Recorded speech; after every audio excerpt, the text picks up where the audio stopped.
Hello students, welcome to our YouTube channel that is IP trend. और आज की class में हम कंटिन्यू करने वाले हैं जंप स्टेटमेंट्स के बारे में। जंप स्टेटमेंट्स जो होती हैं वो हमारे पास दो होती हैं, break and continue. Last class में मैंने आपको बताया ही था, हम जिसमें फॉर लूप और व्हाइल लूप कंटिन्यू कर रहे थे। जैसा कि आप सब जानते ही हैं कि हम क्लास 11th का सीएस और आईपी का सिलेबस कवर कर रहे हैं, जिसमें हमारी पाइथन लैंग्वेज है जिसे हम बेसिक से कवर कर रहे हैं। दो chapter that is Python fundamental, data handling already complete हो चुके हैं और ये थर्ड चैप्टर है हमारा फ्लो ऑफ कंट्रोल, जिसमें हमने पहले कंडीशनल स्टेटमेंट्स पढ़ी दैट इज इफ, एल्फ और एल्स। और उसके बाद अब जो है हम आइटरेटिव स्टेटमेंट्स पढ़ रहे हैं। आइटरेटिव स्टेटमेंट्स में हमने लूपिंग पढ़ी है that is for loop and while loop. तो उन्हीं से रिलेटेड कॉन्सेप्ट्स जो है हमारे चल रहे हैं। पहले हमने फॉर लूप व्हाइल लूप पढ़ा, उसके बाद जो है अब हम पढ़ने जा रहे हैं कि अगर हमें किसी लूप से बाहर जंप करना है या फिर उस लूप की कुछ पर्टिकुलर आइटरेशंस को हमें स्किप करना है तो वो काम जो है हम कैसे कर सकते हैं। अब क्योंकि यहाँ पे या तो हम लूप को ब्रेक करके बाहर आते हैं या फिर कुछ पर्टिकुलर स्टेटमेंट्स को स्किप करते हैं, इसीलिए इन्हें जंप स्टेटमेंट्स कहा जाता है। पाइथन में हमारे पास दो जंप स्टेटमेंट्स होती हैं, ब्रेक और कंटिन्यू। वन बाय वन जो है हम दोनों को डिस्कस करेंगे। सबसे पहले देखते हैं ब्रेक स्टेटमेंट। ब्रेक स्टेटमेंट काम क्या करती है, आप इसके नॉर्मल इंग्लिश मीनिंग से इसे कंपेयर कर सकते हैं। ब्रेक का मतलब क्या होता है, तोड़ना। ठीक है, तो जब भी ब्रेक स्टेटमेंट किसी लूप के अंदर एग्जीक्यूट होती है तो ये उस लूप को ब्रेक कर देती है, तोड़ देती है, उस लूप को खत्म कर देती है। और उस लूप से बाहर आने के बाद जो हमारी नेक्स्ट आइटरेशन होती है वो एग्जीक्यूट होती है। ठीक है, अब हम इसे अगर एग्जाम्पल की हेल्प से समझें, पहले मैं आपको सिंटैक्स बता देती हूँ। जस्ट सपोज हमारे पास फॉर लूप है, फॉर आई इन रेंज में हमने कोई भी वैल्यू ले ली, जस्ट सपोज 5। तो यहाँ पर हमारी जो है स्टेटमेंट्स एग्जीक्यूट हो रही हैं।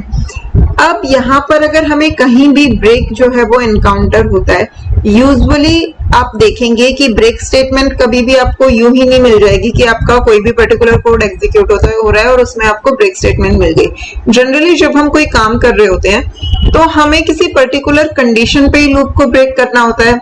फॉर एग्जाम्पल, आप डिवीजन परफॉर्म कर रहे हैं, आपके पास अगर डिनोमिनेटर की वैल्यू 0 आ गई तो आपको पता है कि आप किसी भी नंबर को 0 से डिवाइड नहीं कर सकते। तो यानी कि आपको पता चल रहा है कि आपके जो नंबर एंटर हुए हैं वो गलत है, आपको डिवीजन परफॉर्म नहीं करनी। तो उस केस में आप लूप को खत्म करना चाहेंगे। या फिर इसी तरीके की मतलब कहने का ये है कि हमेशा आपके पास कोई ना कोई कंडीशन जरूर दी होगी जिसके बेसिस पे आपको ब्रेक एग्जीक्यूट करना होगा। यूं ही बिना किसी स्टेटमेंट के अगर आप ब्रेक लगा देंगे, यहाँ पे बिना किसी कंडीशन के अगर आपने ब्रेक लगा दिया, यानी कि लूप की फर्स्ट आइटरेशन में ही आपका ब्रेक जो है एग्जीक्यूट हो जाएगा, which doesn't make any sense। तो इसलिए जनरली ये मतलब आप इसे याद कर सकते हैं ताकि आपकी प्रोग्रामिंग जो है वो इजी हो जाए। आपको ये चीज हमेशा याद रहे कि जब भी आपको लूप को ब्रेक करना है तो वो हमेशा किसी ना किसी कंडीशन पे बेस्ड होगा। तो इसलिए वो हमेशा इफ कंडीशन के अंदर ही आपको मिलेगा। ठीक है, तो जब भी आपको कहीं भी कोई कंडीशन दी हुई है कि अगर ऐसा होता है तो लूप को खत्म करना है, इफ कंडीशन कि अगर ये कंडीशन सेटिस्फाई हो रही है तो लूप को ब्रेक कर दो, तो उसके अंदर हम ब्रेक जो है मेंशन कर देते हैं। अगर कंडीशन फॉल्स है तो लूप का सिंपल एग्जीक्यूशन जो है वो चलता रहे। अब जब भी इस लूप में ये कंडीशन ट्रू होगी, ठीक है, अगर कंडीशन ट्रू होगी तो ऑब्वियस सी बात है कि ब्रेक एग्जीक्यूट होगा। और जैसे ही ब्रेक एग्जीक्यूट होगा हमारे लूप की रिमेनिंग स्टेटमेंट्स भी एग्जीक्यूट नहीं होंगी और इसकी बची हुई आइटरेशंस भी एग्जीक्यूट नहीं होंगी। यहाँ पे देखिए आई में कितनी कौन कौन सी वैल्यूज आएंगी, 0, 1, 2, 3 एंड 4। ठीक है, जस्ट सपोज जब आई की वैल्यू 2 थी, उस आइटरेशन में कंडीशन ट्रू हो गई और ब्रेक एग्जीक्यूट हो गया, तो बची हुई स्टेटमेंट्स तो एग्जीक्यूट होंगी ही नहीं, साथ ही साथ आई की वैल्यू 3, आई की वैल्यू 4 के लिए जो लूप चलना था वो भी आपका नहीं चलेगा। हम सीधा कहाँ आ जाएंगे, लूप से बाहर, इस लेवल पे जो हमारी स्टेटमेंट्स गिवन होंगी उन पे। जैसे ही ब्रेक एग्जीक्यूट होगा आप डायरेक्टली इन स्टेटमेंट्स पे आ जाओगे, लूप आपका जो है वो क्या हो जाएगा, खत्म हो जाएगा। यही सेम चीज हमारी व्हाइल लूप के अंदर होती है। कि जब भी हमने व्हाइल लूप के अंदर, अगेन व्हाइल लूप के अंदर भी अगर ब्रेक है तो ऑब्वियसली वो किसी ना किसी कंडीशन पे ही एग्जीक्यूट होगा। रैंडमली तो आप ऐसे ही ब्रेक स्टेटमेंट एग्जीक्यूट कर नहीं सकते। तो जब आपका ब्रेक एग्जीक्यूट होगा तो लूप की बची हुई स्टेटमेंट और उसकी बाकी की आइटरेशंस जो हैं वो एग्जीक्यूट नहीं होंगी। जैसे ही ब्रेक स्टेटमेंट एग्जीक्यूट होगी तो कंट्रोल जो है हमारा कहाँ आ जाएगा, सीधा इस वाली स्टेटमेंट पे, यहाँ पे। तो ब्रेक स्टेटमेंट जो है वो लूप को खत्म कर देती है, तोड़ देती है और हमें सीधा लूप से बाहर ले जाती है। अब एक एग्जाम्पल की हेल्प से हम इसे समझते हैं, जो कि मैंने अभी अभी आपको बताया कि अगर आप दो नंबर्स की डिवीजन कर रहे हैं और डिनोमिनेटर की वैल्यू 0 हो जाती है तो उस केस में आप क्या करेंगे, लूप को खत्म कर देंगे। तो इसी क्वेश्चन को हम करते हैं। सपोज हम पहले हम इसे फॉर लूप की हेल्प से करते हैं। यूजर से हमें 10 नंबर्स इनपुट करवाने हैं। तो अगर हमें 10 टाइम्स चाहिए तो हमें यहाँ पे लूप जो है वो कैसा लेना पड़ेगा, ऐसा लूप जो कि 10 टाइम्स एग्जीक्यूट हो। तो फॉर आई इन रेंज 10, हमें 10 बार इस लूप को चलाना है तो इसलिए हमने यहाँ पे 10 ले लिया। ठीक है, अब हमें हर बार न्यूमरेटर और डिनोमिनेटर की वैल्यू जो है वो यूजर से इनपुट लेनी है। तो हमने यहाँ पे इनपुट करवा लिया, int input enter a number.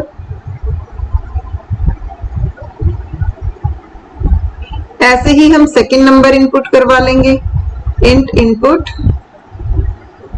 Enter a number.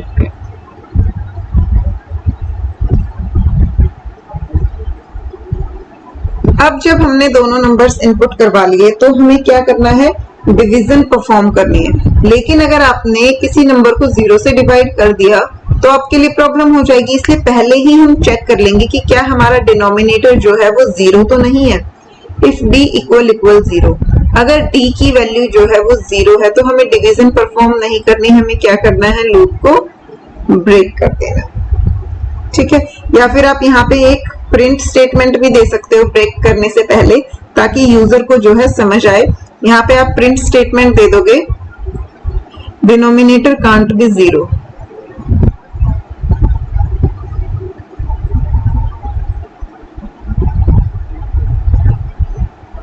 और इसके बाद क्या करेंगे, लूप को ब्रेक कर देंगे।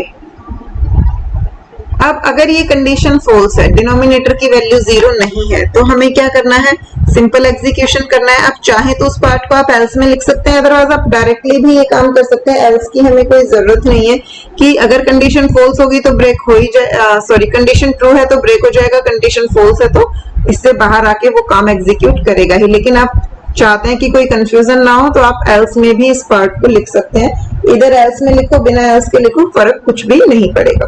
यहाँ पर हम क्या करेंगे, डिवीजन परफॉर्म करेंगे, c is equal to n divide by d।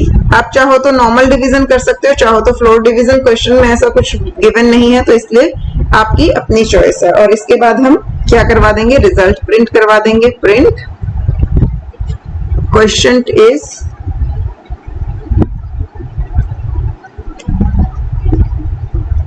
और उसके बाद c की वैल्यू। ठीक है, तो इससे जो है, अब आप देखिए जब भी आप इस प्रोग्राम को रन करेंगे तो होगा क्या। सपोज अब हम इसका एग्जीक्यूशन करते हैं, ये हमारी आउटपुट स्क्रीन है। ठीक है, सबसे पहले n और d की वैल्यूज जो है वो डिस्प्ले होंगी, यूजर से इनपुट लेंगे। तो सपोज यूजर ने n में 2 और d में 1 एंटर करवा दिया। ठीक है, तो यहाँ से आपकी डिवीजन परफॉर्म हो जाएगी, रिजल्ट प्रिंट हो जाएगा, क्वेश्चन इज 2, ये आपका प्रिंट हो जाएगा। नेक्स्ट आइट्रेशन में अगेन n और d की वैल्यूज जो है वो इनपुट होगी। दिस टाइम जस्ट सपोज आपने n में 4 एंटर करवाया और d में आपने एंटर करवा दिया 0। अब क्या होगा, d equal 0, condition is true, denominator shouldn't be 0। तो यहाँ पे आपकी जब कंडीशन ट्रू हो गई है तो क्या प्रिंट हो जाएगा, डिनोमिनेटर कांट बी 0।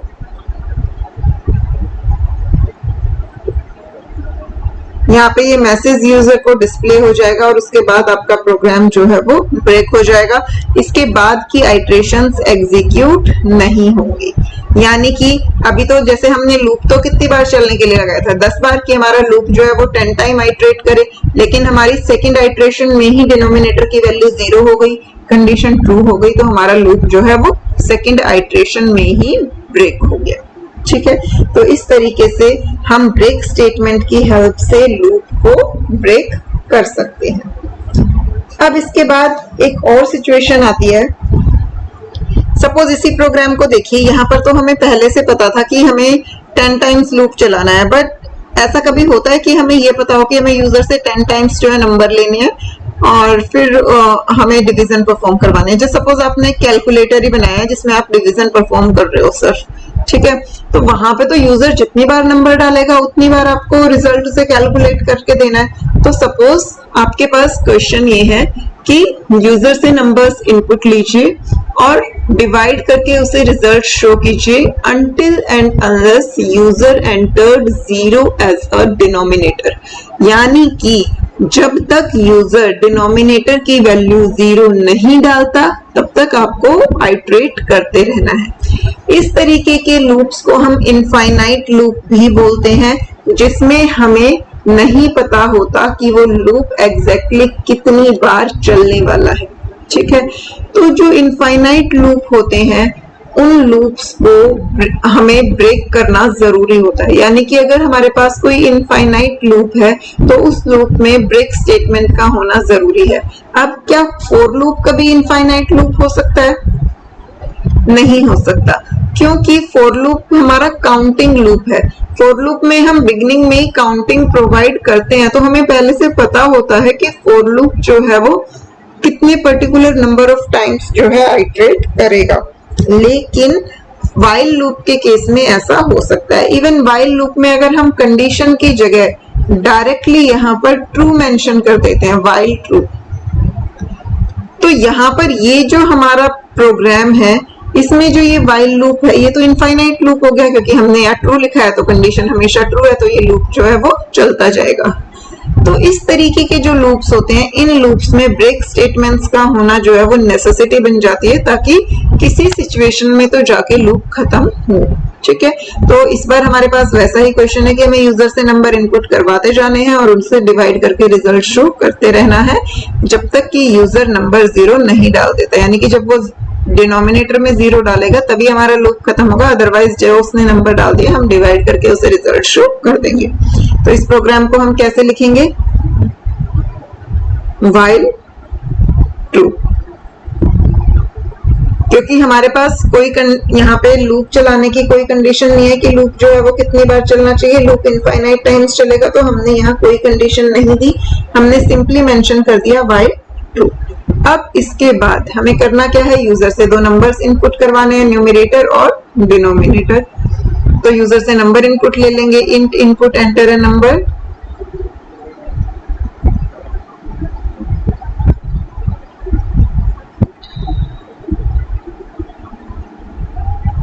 और इसी तरीके से यूजर से सेकंड नंबर इनपुट करवा लेंगे, int input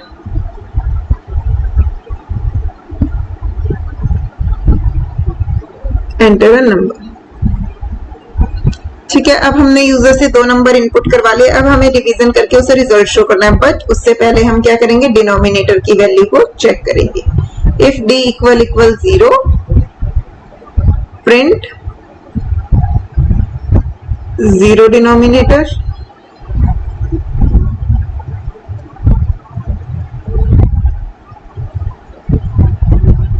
else quotient is equal to numerator divided by denominator, print result is q, ठीक है। लास्ट में आप चाहो तो लूप से बाहर आने के बाद लिखवा सकते हो प्रिंट प्रोग्राम ओवर।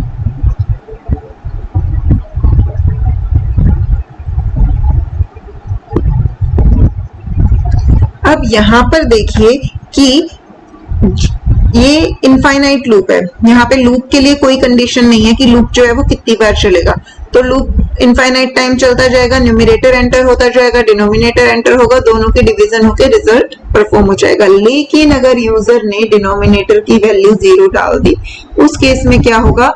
हमारी इफ कंडीशन ट्रू हो जाएगी, और ये देखिए यहाँ हम ब्रेक लिखना ही भूल गए। अब डिनोमिनेटर की वैल्यू जब 0 हो जाएगी तो आप डिवीजन परफॉर्म नहीं कर सकते, तो हम यूजर को मैसेज दे देंगे दैट 0 डिनोमिनेटर इज देयर और लूप जो है वो ब्रेक हो जाएगा और बाहर आके आपका मैसेज का डिस्प्ले हो जाएगा, प्रोग्राम ओवर। जब तक डिनोमिनेटर की वैल्यू 0 नहीं आएगी तब तक हर बार दोनों नंबर्स इनपुट होते जाएंगे, डिवीजन परफॉर्म होगी और उसके बाद रिजल्ट जो है वो प्रिंट होता जाएगा। तो आई होप कि आप सबको ब्रेक स्टेटमेंट जो है समझ आई हो कि ब्रेक स्टेटमेंट क्या होती है और कैसे एग्जीक्यूट होती है। नेक्स्ट जो है अब हम देखेंगे कंटिन्यू स्टेटमेंट। नेक्स्ट जो हमारी जंप स्टेटमेंट होती है वो है कंटिन्यू। अब कंटिन्यू का मतलब क्या होता है, जैसा कि नाम से आप सोच के देखिए, कंटिन्यू मतलब किसी चीज को लगातार करते रहना। तो फिर ये जंप स्टेटमेंट कैसे हुई? लूप तो वैसे भी लगातार आइटरेट होता रहता है, फर्स्ट आइटरेशन के बाद सेकंड, सेकंड के बाद थर्ड, थर्ड के बाद फोर्थ। तो कंटिन्यू जंप स्टेटमेंट का क्या मतलब हुआ हमारे प्रोग्राम में? यहाँ पर क्या होता है, जस्ट सपोज ये आपका लूप है,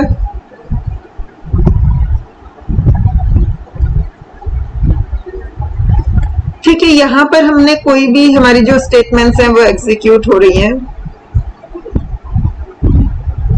और उनमें कहीं इन बिटवीन जो है हमारा कंटिन्यू एग्जीक्यूट हुआ। जब कंटिन्यू एग्जीक्यूट होता है तब क्या होता है कि इस कंटिन्यू स्टेटमेंट के बाद जितनी भी रिमेनिंग स्टेटमेंट्स होती हैं उस आइटरेशन की वो एग्जीक्यूट नहीं होती, बल्कि सीधा क्या आता है, यहां से नेक्स्ट आइटरेशन शुरू हो जाती है।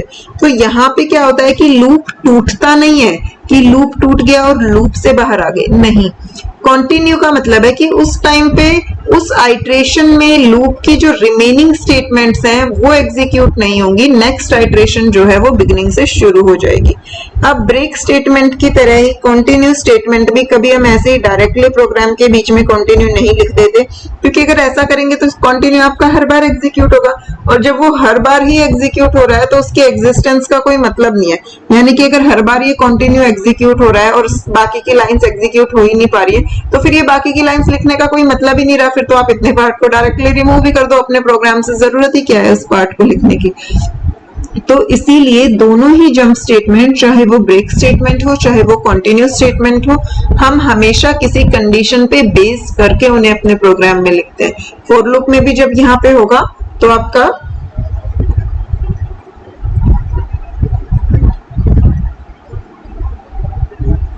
तो यहाँ पे आपकी कुछ जो भी स्टेटमेंट्स हैं वो, उसके बाद आप इफ कंडीशन लगाएंगे।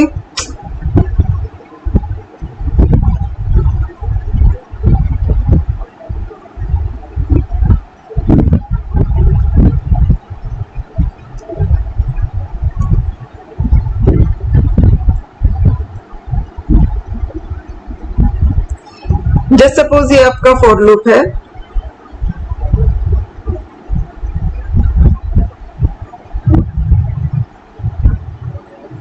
ठीक है। अब इस लूप के अंदर हमारी स्टेटमेंट्स एग्जीक्यूट हो रही हैं, वहीं पर हम इन बिटवीन कहीं भी कि अगर हमारी किसी भी आइटरेशन में ये पर्टिकुलर कंडीशन ट्रू हो रही है तो उस केस में हमारा जो है लूप कंटिन्यू हो जाए, यानी कि हमारी रिमेनिंग स्टेटमेंट्स जो हैं वो एग्जीक्यूट ना हो। तो यहाँ पर क्या होगा कि जब ये कंडीशन जो है वो ट्रू होगी सिर्फ और सिर्फ तब जो है कंटिन्यू एग्जीक्यूट होगा। तो चाहे ब्रेक स्टेटमेंट हो या फिर कंटिन्यू स्टेटमेंट हो, दोनों ही जंप स्टेटमेंट्स किसी न किसी कंडीशन के अंदर ही स्पेसिफाई की जाती हैं। विदाउट कंडीशन आप जंप स्टेटमेंट्स का यूज नहीं कर सकते, ठीक है। जैसे फॉर लूप में होता है सेम उसी तरीके से व्हाइल लूप में भी हम लगा सकते हैं कंटिन्यू को। अब कंटिन्यू का एक एग्जांपल देख लेते हैं। जैसा कि अभी अभी हमने जो क्वेश्चन किया उसी को रिपीट कर लेते हैं। अभी हमने क्या पढ़ा था कि हम दो नंबर्स इनपुट करवा रहे थे और ये चेक कर रहे थे कि अगर डिनोमिनेटर 0 है तो लूप जो है वो ब्रेक हो गया और अगर डिनोमिनेटर 0 नहीं है तो रिजल्ट मिल रहा है। बट थोड़ा लॉजिकली सोच के देखिए कि क्या ये सही है। एक अगर आपका कैलकुलेटर है वो वर्क कर रहा है, आपने दो नंबर इनपुट करवाए, उसमें आपका डिनोमिनेटर जो है वो 0 हो गया तो आपने लूप को ही खत्म कर दिया, आप कैलकुलेटर से ही बाहर आ गए। That doesn't make any sense. What should be the actual logic? कि जिस टाइम जब आपने दो नंबर यूजर से इनपुट करवाए तो अगर डिनोमिनेटर की वैल्यू 0 हो गई तो उस चीज के लिए डिवीजन ना हो, हम दोबारा से यूजर से नंबर्स जो है वो इनपुट करवाएं, ठीक है। सिर्फ एक उस पर्टिकुलर आइटरेशन में हमें चाहिए कि डिवीजन परफॉर्म ना हो, दोबारा से तो यूजर को नंबर एंटर करने का मौका देना चाहिए ना, इट मे बी पॉसिबल कि उसने गलती से 0 एंटर कर दिया हो, राइट। तो इसलिए ऐसी सिचुएशंस में हम क्या यूज करते हैं, कंटिन्यू का यूज करते हैं। तो देखते हैं इस प्रोग्राम को। जस्ट सपोज हमें 10 टाइम्स डिवीजन परफॉर्म करनी है,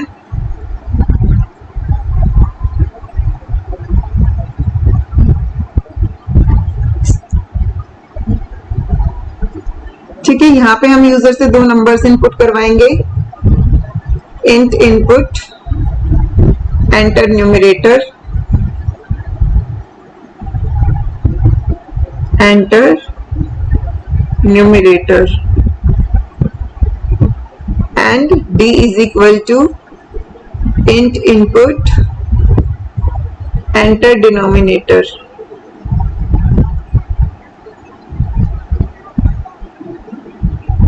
न्यूमरेटर और डिनोमिनेटर दोनों हमने यूजर से इनपुट करवा लिए। अब डिवीजन परफॉर्म करने से पहले हम चेक करेंगे इफ d इक्वल 0। अगर डिनोमिनेटर की वैल्यू 0 है तो हमें डिवीजन परफॉर्म नहीं करनी, हमें दोबारा से यूजर से नंबर्स इनपुट करवाने हैं। तो हम यहाँ क्या कर देंगे, प्रिंट स्टेटमेंट दे देंगे, डिनोमिनेटर शुड नॉट बी 0।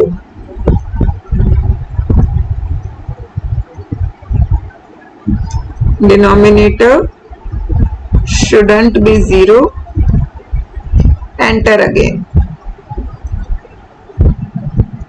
ठीक है, ये प्रिंट स्टेटमेंट दे दी और इसके बाद हम क्या लिख देंगे, कंटिन्यू। ठीक है, अगर ये कंडीशन फॉल्स है, इसकी वैल्यू 0 नहीं है, तो एल्स पार्ट में हम क्या करेंगे, डिवीजन परफॉर्म कर देंगे, q is equal to n divide by d, print question is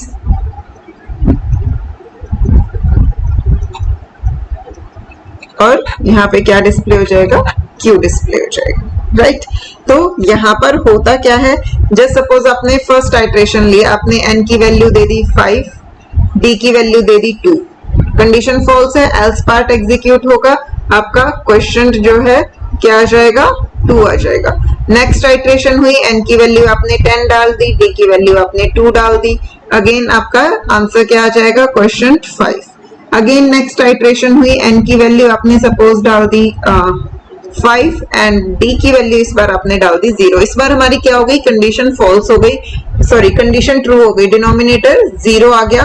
तो यहाँ पर क्या होगा, मैसेज डिस्प्ले हो जाएगा दैट डिनोमिनेटर, ये वाला जो ये पूरा मैसेज है ये डिस्प्ले हो जाएगा, denominator can't be 0, enter again. और उसके बाद दोबारा से हमें जो है न्यूमरेटर और डिनोमिनेटर की, यहाँ पे जब ये कंटिन्यू स्टेटमेंट एग्जीक्यूट होगी तो क्या होगा, ये कहाँ जंप कर जाएगा, नेक्स्ट आइट्रेशन पे। i की कितनी वैल्यू हो चुकी थी, 1 2 3, तो अब i की वैल्यू जो है 4 हो जाएगी और लूप जो है वो बिगिनिंग से शुरू हो जाएगा कि n और d की वैल्यूज जो है वो हम एंटर करवाएंगे और दोबारा से पूरा प्रोसेस करेंगे।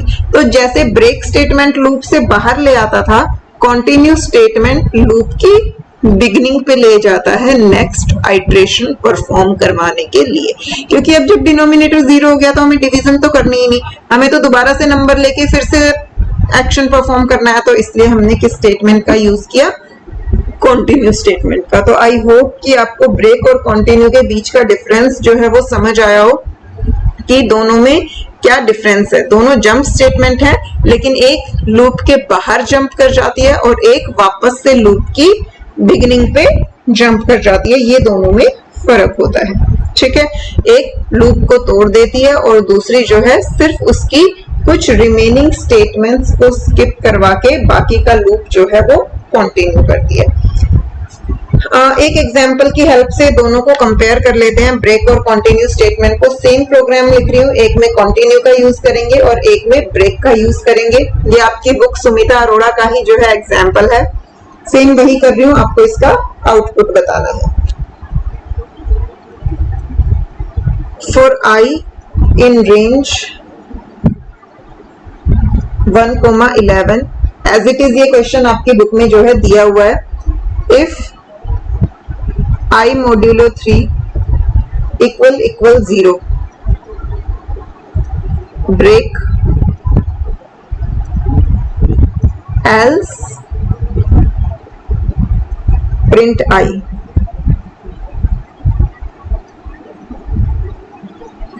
इसी को सेम कंटिन्यू स्टेटमेंट की हेल्प से लिखा गया है for i in range 1,11 if i modulo 3 equal 0 continue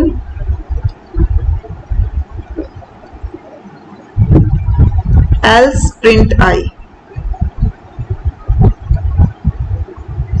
अब आपको इन दोनों प्रोग्राम्स का जो है मुझे आउटपुट बताना है ताकि आपको ये क्लियर हो सके कि ब्रेक स्टेटमेंट जब होगी तब कैसे प्रोग्राम वर्क करता है और कंटिन्यू स्टेटमेंट जब होगी तब कैसे वर्क करता है। तो एक सेकंड के लिए वीडियो को पॉज करके खुद से आउटपुट निकालिए और फिर वीडियो प्ले करके जो है अपना आंसर मैच कीजिए। तो जब ब्रेक स्टेटमेंट से हो रहा है तब क्या होगा, देखो सबसे पहले i की वैल्यू 1 होगी, 1 मोड्यूलो 3 इक्वल 0 नहीं, तो एल्स पार्ट में 1 प्रिंट हो गया। 2 मोड्यूलो 3 इक्वल 0 नहीं, एल्स पार्ट से प्रिंट i 2 प्रिंट हो गया। नेक्स्ट टाइम i की वैल्यू 3 हुई, 3 modulo 3 equal 0 condition is true, break, हम लूप से बाहर आ गए। ठीक है, अब यहाँ पे तो लूप खत्म हो गया, प्रोग्राम खत्म। इस वाले पर आ जाते हैं। सबसे पहले i की वैल्यू 1 हुई, i 1 modulo 3 equal 0 condition false, print i की वैल्यू 2 हुई, 2 modulo 3 equal 0 condition false, print i की वैल्यू 3 हुई, 3 modulo 3 equal 0 condition is true, continue part is executed, it means i की वैल्यू क्या हो गई 4, 4 modulo 3 equal 0 condition false, print i की value 5 हो गई, 5 modulo 3 equal 0 condition false, value display हो गई। i की वैल्यू 6 हुई, 6 modulo 3 equal 0 condition is true, फिर से कंटिन्यू स्टेटमेंट एग्जीक्यूट होगी तो दोबारा से बिगिनिंग पे आ गए। अब i की वैल्यू 7 हो जाएगी, 7 modulo 3 equal 0 condition false, then print i की वैल्यू 8 होगी, 8 modulo 3 equal 0 again condition false. i की वैल्यू 9 होगी, 9 मोड्यूलो 3 इक्वल 0, इस बार ये कंडीशन ट्रू हो गई, कंटिन्यू एग्जीक्यूट होगा तो फिर से बिगिनिंग पे जाएगा। i की वैल्यू 10 हो जाएगी, 10 modulo 3 equal 0 condition false, print i। सारी स्टेटमेंट्स एग्जीक्यूट हो चुकी हैं, रेंज को अब कोई वैल्यू नहीं मिलेगी क्योंकि 1 से लेके 10 तक ही उसकी वैल्यूज थी, तो प्रोग्राम फिनिश हो गया और आप लूप से बाहर आ गए। तो देखिए जब इसी सेम प्रोग्राम में आपने ब्रेक लिखा था तो सिर्फ आपकी 2 वैल्यूज डिस्प्ले हुई थी क्योंकि उसके बाद आपका लूप जो है वो टूट गया। लेकिन जब इसी प्रोग्राम को हमने कंटिन्यू स्टेटमेंट की हेल्प से किया तो सिर्फ जहां पे आपका मॉड्यूलो 0 आ रहा था, यानी कि 3 से डिवाइड करने पे जब रिमाइंडर 0 आ रहा था तो सिर्फ उन्हीं केसेस में रिमेनिंग आइट्रेशन स्किप हुई है। यहाँ देखिए आप 3, 6 और 9 जो है वो आउटपुट में डिस्प्ले नहीं हुई, बट बाकी सारे जो है वो आइट्रेशंस हमारी चलती रही। तो यही डिफरेंस होता है हमारा ब्रेक और ब्रेक और कंटिन्यू स्टेटमेंट में। अब इस चैप्टर में हमारे सिर्फ 2 टॉपिक्स बचे हैं, एक है हमारा लूप एल्स और दूसरा है नेस्टेड लूप। दोनों ही बहुत इजी है क्योंकि एलिफ में हम एल्स को ऑलरेडी पढ़ चुके हैं, तो एल्स कैसे काम करता है ये सबको पता है, और नेस्टेड इफ पढ़ा था, वैसे ही नेस्टेड लूप्स होते हैं। इसे हम नेक्स्ट वीडियो में कवर करेंगे, उसी के साथ हमारा ये चैप्टर जो है कंप्लीट हो जाएगा। ऑल्दो ये चैप्टर हमारे सिलेबस का मोस्ट इंपॉर्टेंट चैप्टर है, अगर ये चैप्टर नहीं आया तो आप प्रोग्रामिंग कभी नहीं कर सकते क्योंकि बिना कंडीशनल और आइटरेटिव स्टेटमेंट्स के कोई भी प्रोग्राम नहीं होता है। आप कोई भी क्वेश्चन उठाकर देख लीजिए, या तो आपको उसमें कोई कंडीशन लगानी पड़ेगी या तो कोई लूप लगाना पड़ेगा। आपको रेयर ही कभी ऐसा कोई प्रोग्राम मिलेगा जिसमें ना तो आपको कोई कंडीशनल स्टेटमेंट यूज करनी हो और ना ही कोई लूप लगाना हो। तो इसलिए इस चैप्टर को बहुत अच्छे से, बहुत ध्यान से समझिए। जो भी इस चैप्टर के आपके डाउट्स हैं उन डाउट्स को जरूर क्लियर कीजिए ताकि आप अपनी प्रोग्रामिंग स्किल्स जो है वो इनहेंस कर सकें। इस पे बेस्ड हम क्वेश्चंस बहुत सारे करेंगे, वो हम नेक्स्ट चैप्टर्स के साथ साथ भी करते रहेंगे, बट नेक्स्ट क्लास में ये चैप्टर जो है वो हमारा कंप्लीट हो जाएगा। प्रोग्रामिंग प्रैक्टिस हम बाद में भी कंटिन्यू करते रहेंगे। तो मिलते हैं नेक्स्ट क्लास में। अगर आज की क्लास में कुछ भी ऐसा हो जो ना समझ आया हो तो मुझे कमेंट करके जरूर बताइएगा, अपना फीडबैक भी जरूर दीजिएगा। मिलते हैं नेक्स्ट क्लास में। Study hard.